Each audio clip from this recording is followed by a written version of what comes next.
轻易遮蔽地球上现在的身长已达到100公里，眨眼即可绕地球一圈。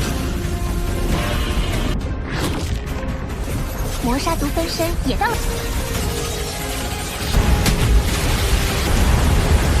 我创造的，你成功了！体内世界已成为真实的世界。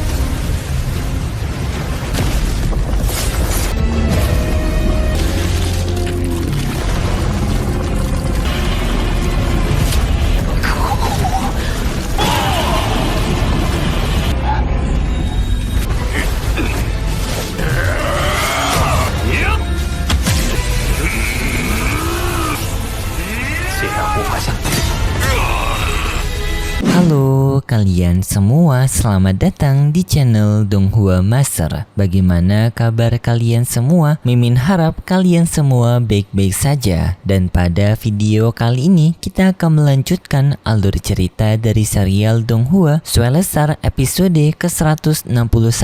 Dan sebelum kita masuk ke cerita terbaru, mari kita sedikit mengingat cerita sebelumnya, yang dimana pada cerita sebelumnya Lo Feng telah bertarung duel melawan Beijing, yang singkatnya Lo Feng bisa mengalahkan Beijing menggunakan kekuatan dari ketiga tubuhnya Lo Feng. Dan juga kemarin Lo Feng telah mendapatkan bulu dari monster penghancur yang mengandung kekuatan waktu. Singkatnya Lo Feng lanjut bertemu dengan Master Yuan untuk membicarakan tentang kerjasama antara ras manusia dan juga ras tanduk emas, yang dalam pertemuan itu intinya Master Yuan setuju dengan kerjasama tersebut, tetapi Master Yuan khawatir para warganya tidak, karena para warganya yaitu ras suku tanduk emas sudah tidak mempercayai lagi para pihak dari ras manusia. Tetapi Master Yuan memiliki cara untuk bisa membuat para ras suku tanduk emas ini menghargai Lo Feng, yaitu dengan mempelajari tablet kuno dari ras suku tanduk emas. Dan Lo Feng menerima saran tersebut, yaitu dengan Lo Feng kemarin pergi ke tempat dari tablet kuno suku tanduk emas untuk mempelajarinya, dan itu merupakan inti cerita pada cerita sebelumnya. Kalau gitu pun sekarang langsung saja kita masuk ke bagian cerita terbaru. Cerita ini berlanjut dengan diperlihatkan Lo Feng yang sedang mempelajari tablet kuno dari ras tanduk emas, yang dalam pembelajaran ini juga sekaligus berhubungan dengan dunia internal dari monster tanduk emasnya Lo Feng, yang pembelajaran tersebut tak disangka juga mempengaruhi dua tubuhnya Lo Feng, yaitu monster tanduk emas dan juga klan Mosha. Dan tampak pertama perubahan dari monster tanduk emas yang kini semakin membesar, bahkan besarnya 10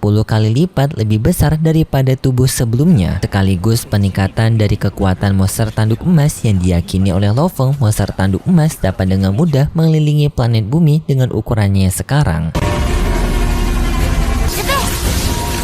据说突破到了技术级，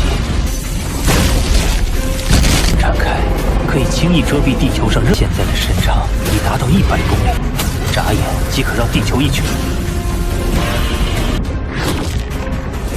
磨砂族分身也到了。 Klan Mosha juga mendapatkan peningkatan kekuatan dengan kedua tubuhnya Lo Feng ini telah menerobos karena penguasa sektor. Dan karena kedua tubuhnya Lo Feng yang telah menerobos karena penguasa sektor, sekarang dunia internalnya Lo Feng juga telah berevolusi menjadi bentuk dunia internal realm, yang kekuatan ini sendiri merupakan kekuatan yang dimiliki oleh penguasa sektor. Hal ini membuat Babata menjadi terharu dan berharap bahwasanya Master Huyanbo dapat melihat perkembangannya Lo Feng. Jika Master Huyanbo melihat perkembangan Lo Feng ini, maka Master Huyanbo juga akan terharu seperti Babata. Dan juga berkat pelatihan Lo Feng ini, Lo Feng sekarang juga telah diakui oleh kekuatan dari hukum asal, yang hal ini juga membuat orang-orang yang berada di luar juga telah menyadari hal tersebut, termasuk penetua Qifan. 获得了宇宙本源法，定下它了。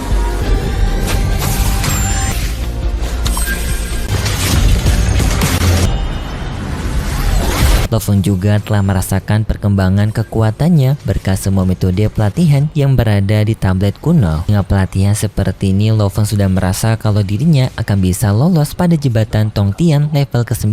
Sedangkan di tempat lain kita diperlihatkan ternyata adanya suku dari ras tanduk emas yang bekerja sama dengan ras Moserzek, yang di sini pihak dari pengkhianat dari suku tanduk emas melaporkan perkembangan Lo Feng yang telah bisa mengalahkan Beijing dan juga mendapatkan warisan dari tablet kuno ras suku tanduk emas, yang di sini pun Mo Serzek menyuruh kepada mata-matanya untuk menghabisi Lo Feng. Kembali kepada Lo Feng sekarang, untungnya berkah Lo Feng yang telah menguasai dari tablet kuno ras tanduk emas, kini Lo Feng sekarang kondisinya telah dihormati oleh para ras suku tanduk emas, dan juga Lo Feng mengatakan kepada mereka semua bahwasanya hubungan antara suku ras tanduk emas dan juga ras manusia tidak boleh terputus karena adanya pihak yang mencoba untuk mengadu domba mereka berdua. Dan Lo Feng berjanji sebagai penghubung antara ras tanduk emas dan juga ras suku manusia, ia akan transparan untuk bisa menjalini ikatan kedua belah pihak agar bisa memberikan keuntungan kepada kedua belah pihak, yang hal itu pun disambut meriah oleh para ras suku tanduk emas dan mereka semua sekarang telah mendukung Lo Feng. Tetapi tak lama kemudian adanya saudaranya Bai Cheng, yaitu Bai Chu, yang tampaknya ia tidak suka kepada Lo Feng. Bai Chu sendiri merupakan jenius nomor 1 pada ras suku tanduk emas karena kekuatannya setara dengan jembatan Tong Tian tingkatan ke-10, dan Bai Chu di sini mengatakan bahwasanya ras suku tanduk emas tidak boleh bergantung kepada pihak luar seperti Lo Feng ini. Bai Chu menganggap mereka harus kuat dengan kekuatan mereka sendiri. Hal ini pun membuat Bai Cheng yang sudah dekat kepada Lo Feng merasa tidak enak karena perselisihan antara kakaknya dan juga Lo Feng. Lalu pun Lo Feng bertemu dengan Master Yuan, yang di sini Lo Feng berniat untuk berpamitan kepada mereka kembali ke bumi. Tetapi sebelum itu, ketua kabut tiba-tiba saja meminta kepada Master Yuan untuk mengizinkan Lo Feng pergi ke benua Lasuo untuk memperkenalkan tempat tersebut kepada Lo Feng. Yang di sana juga Master Chifan meminta izin kepada Master Yuan untuk menemani Lo Feng pergi ke sana dan juga memberitahu bahwasanya di sana adanya monumen dewa binatang. Yang mendengar hal tersebut membuat Lo Feng menjadi kaget karena ia penasaran dengan monumen dewa binatang tersebut yang dulunya pernah Lo Feng temui juga waktu menelusuri ke tempat dari benua darah. Master Yuan memperbolehkan mereka untuk mengantarkan Lo Feng ke tempat dari benua Luasuo tersebut, yang lalu pun Lo Feng juga permamitan dengan Master Yuan. Singkat cerita, Lo Feng pun telah sampai di benua Lesuo yang di sana sudah dijaga oleh para pasukan dari penetua Kabu. Setelah Lo Feng bersama dengan Chifan dan juga Dilan keluar dari kapal luar angkasa mereka, di sana Chifan dan juga Dilan memperbolehkan kepada Lo Feng untuk memasuki benua Lesuo melihat monumen dari dewa binatang, sedangkan mereka akan menunggu di luar. Lo Feng menerima hal itu, lalu pun Lo Feng masuk ke dalam sana. Singkat cerita, Lo Feng pun telah sampai di tempat dari monumen patung dewa binatang.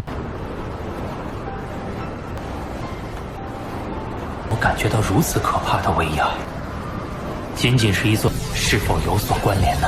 Dan Lo Feng pun langsung mencoba untuk menyamakan monumen ini dengan monumen yang ia miliki juga waktu berada di benua Sungai Darah, karena Lo Feng bisa melihat struktur dari monumen ini memiliki struktur yang sama yang juga memiliki aura kekuatan. Setelah Lo Feng menyamakan patung ini, Lo Feng bisa melihat bahwasanya struktur, bentuk dan juga pola sisik pada patung ini memiliki jumlah yang sama persis, yang artinya kedua monumen ini dibuat oleh satu orang yang sama. Tetapi yang membedakan monumen besar dan juga monumen kecil merupakan struktur kekuatannya, yang dimana monumen kecil memiliki kekuatan struktur yang lebih teratur dan juga rapi, sedangkan yang besar memiliki kekuatan yang lebih besar tetapi dalam pola kekuatan memiliki energi yang tidak stabil. Hal ini pun membuat Lo Feng penasaran mengapa kedua struktur kekuatan dari dua benda ini berbeda padahal bentuk dan juga pola mereka sama. Kemudian pun Lo Feng memasuki dunia internalnya bersama dengan Babata mencoba untuk mencari perbedaan dari kedua monumen ini.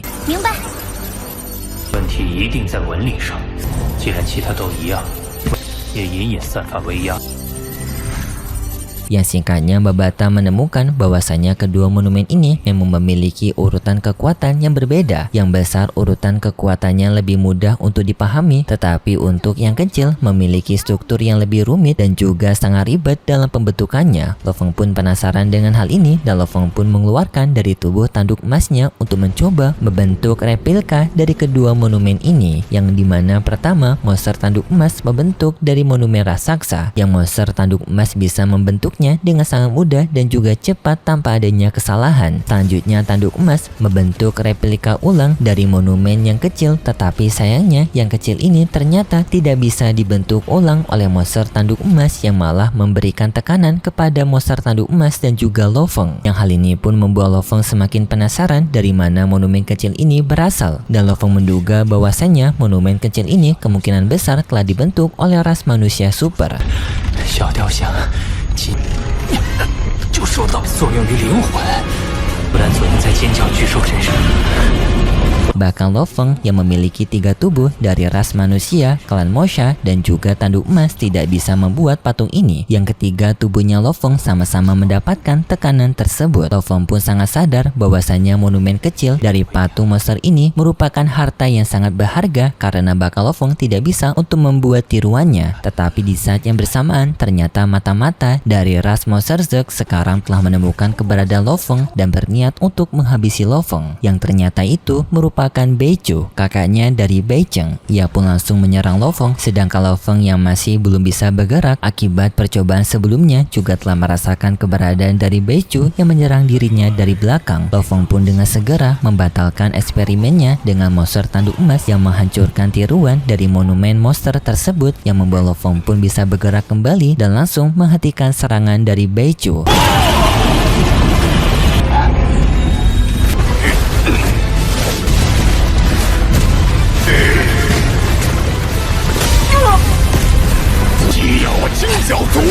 Yang lalu pun terjadi pertarungan antara Lo Feng melawan Beichu. Pertarungannya sengit pun terjadi kedua belah pihak tersebut, yang dalam pertarungan ini juga Lo Feng masih memikirkan tentang monumen patung sebelumnya karena Lo Feng sangat penasaran dengan kekuatan yang berada di balik dari monumen monster tersebut karena mengandung kekuatan emas, kayu, dan juga api. 我在不使用其他能力的情况下，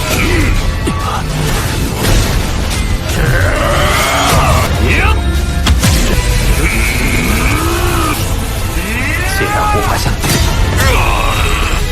Singkatnya pun Lo Feng dalam pertarungan melawan Beichu, mereka berdua saling beradu kekuatan dari harta Yansen mereka, yang pada akhirnya Lo Feng bisa menghancurkan harta Yansen dari Beichu yang mengakibatkan Beichu terpental dan mengalami luka. Tetapi Lo Feng juga mengalami luka akibat peraduan itu, membuat mereka berdua sama-sama terpental, yang di saat itu Dylan datang menyelamatkan Lo Feng dan juga bersama dengan para penjaga dari wilayah benua Lesuo dengan segera mereka menahan Beichu. Di sana Beichu sambil marah mengatakan kepada Lo Feng bahwasanya dirinya tidak akan sudi untuk berada di bawah pengaruh dari ras manusia karena menganggap ras manusia selalu memperbudak mereka sebagai ras tanduk emas. Dan di sana Beichu meminta kesempatan kepada para pasukan penjaga untuk memberikan dirinya kesempatan berhadapan melawan Lo Feng dan dirinya akan menanggung semua konsekuensi yang telah ia ambil. Tetapi sayangnya setelah itu alur cerita dari serial Donghua Soulstar episode ke-161 bersambung dan berikut cerita selanjutnya. Pada cerita selanjutnya, kita diperlihatkan dengan terobosan dari Rotar Ravenclaw yang tampak ia sekarang telah menerobos ke ranah Master Domain atau penguasa sektor. Jujur, Mimi lupa dengan ranah dari Rotar Ravenclaw ini. Kayaknya terobosannya itu penguasa sektor ya, atau Master Domain. Tetapi intinya, nanti Rotar Ravenclaw akan memiliki wujud dari armor baru. Tetapi sayangnya, bukan armor bersayap yang dulunya pernah kita diperlihatkan pada bagian PV. Namun sayangnya, armor baru ini hanya berubah warna aja jadi warna hitam. Dan selanjutnya kita diperlihatkan dengan Lo Feng yang telah sampai di planet bumi untuk mencoba mengendalikan para monster Zerg menggunakan teknik dari 10.000 pengendalian jiwa. Tetapi sayangnya hal ini tidak sesuai dengan rencananya Lo Feng karena ternyata monster Zerg yang dapat melawan tekniknya Lo Feng yang justru membuat Lo Feng berada di bawah kendali dari monster Zerg ini, dan Lo Feng pun menyuruh kepada Dylan untuk langsung melakukan evakuasi kepada pihak manusia. Dan Lo Feng sendirian yang berhadapan dengan para monster Zerg ini dengan tanpa Lo Feng yang mendapatkan serangan dari para kawanan monster Zerg. Dan itu cerita yang akan kita lihat nanti untuk episode selanjutnya di minggu depan besok. Kalau gitu pun terima kasih buat kalian semua yang sudah menonton video ini sampai akhir. Jika kalian suka dengan video kali ini, bisa beri like serta subscribe, dan sampai jumpa di video selanjutnya. See ya!